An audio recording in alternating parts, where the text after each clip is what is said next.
Hi, welcome to Rick Snider's Washington on YouTube, where you get the whole story. We're going to need the extra time today because I'm doing my NFL mock draft 8.0.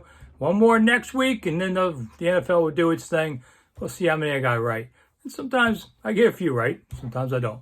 Please like, share, and subscribe to the YouTube channel. That'll help me out a lot. So let's go to the draft. Mostly you're saying, well, what's new? What could be new? Well, it's a lot of little things that you just, when you study this every year, you kind of see things people are doing. You try to avoid the smoke screens of what they're doing. And I saw a couple of things that may change Washington's football team's pick. So let's go down the list. All right, number one, of course, is Jacksonville taking Trevor Lawrence. And two is the Jets taking Zach Wilson. Three is where I think we may see a change now. I think we may be looking at Justin Fields, not Mac Jones, going to San Francisco. Would make a whole lot more sense, to be honest. Mac Jones will go later on, but I don't see him going there. Was the 49ers doing a smoke screen? Were they playing maybe a little bit with Justin Fields' agent on how much money they wanted? And I think they're slotted now so much. It's not like the old days where players held out for more money all the time. The NFL has a slotting system. It really has kind of cut all that out. I just think Fields may be the one now going to San Francisco, and that changes things, especially at 4 with Atlanta. Suddenly, you don't have quite the bidders. You know, you're not going to have the bidders for Mac Jones, but you do have Trey still out there. So, somebody could be moving up to 4. I thought 4 would be too worthwhile for Atlanta to keep it to go to Kyle Pitts. But now I'm thinking maybe they're going Kyle Pitts. Or maybe I'm overthinking things. I don't know. But let's say they do. Okay. That'll change Dallas's pick at 10 right off. All right. But number 5, I still see the Bengals going for the Penn State left tackle, Penei Sewell. 6, Jalen Waddle. I wonder about this one a little bit, but I'm going to stay with it for now. At Miami, number 7, Detroit. Jamar Chase. I'll stay with it right now. I think next week we'll see. We may see some changes. And then number 8, I think this is a trade-out spot for Carolina if they want. If they want to take an offensive tackle, maybe they take Slater out of Northwestern. But I could see Carolina maybe trading down and getting more for that pick because there's still some quality players on the board worthy of trading up. 9, I think that's where Trey Lance will go with Denver. If he doesn't go earlier, Denver's going to take him. And that goes to 10. CBS I saw had a mock draft where they had New England trading up to 10 to get Mac Jones from Dallas. And it makes some sense because if Dallas can't have Kyle Pitts, they're not as hell-bent on using that pick. And they may go down. And I could see New England making that trade. I could see Dallas making that trade. So if Dallas holds it, they probably go with a cornerback.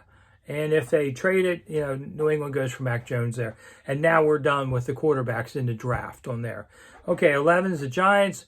They like receivers. I'm going to think Devonta Smith will be their guy. Now, 12 is an interesting one. Philly, there's a lot of talk that Philly wants Micah Parsons, Penn State linebacker. Washington wants him too. So if Washington wants him, they got to move up ahead of Philly, I guess. I'm not really thinking that's what Philly's going to do. That may be where the Lions season gets into play here. But that's one to watch on there.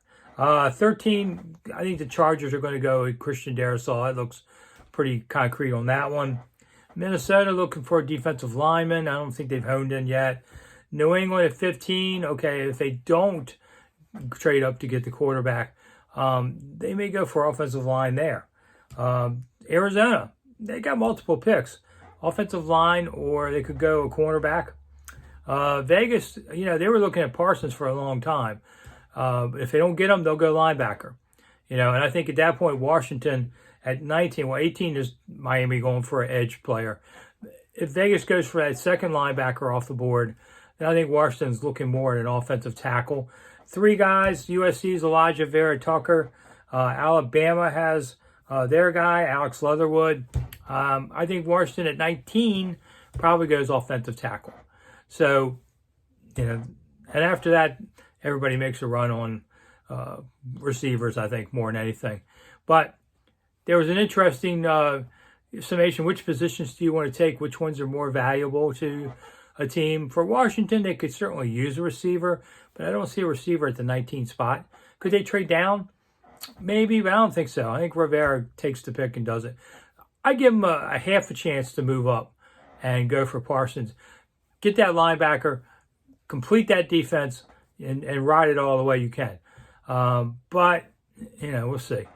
Second round for Washington, that's next week's talk. So anyway, there's my mock draft 8.0. It's a lot of woulda, coulda, shouldas in there. As everybody knows, that's how the NFL draft is. With a week out. And by the way, we've just heard that the NFL schedule, as expected, will be coming out in mid-May. And then we can all make my vacation plans for when the bye week is. Be kind of nice to know. And, if the pandemic's going to be over, I can go on vacation first time in 2 years. It'd be nice. Sweet. Hey, thanks for watching everything. Like, share, subscribe. I appreciate it. Look over on the other social media channels for the daily ones where we do a lot of the news on top of there. So I'm Rick Snider for Rick Snider's Washington. Thanks for coming. I'll see you again soon.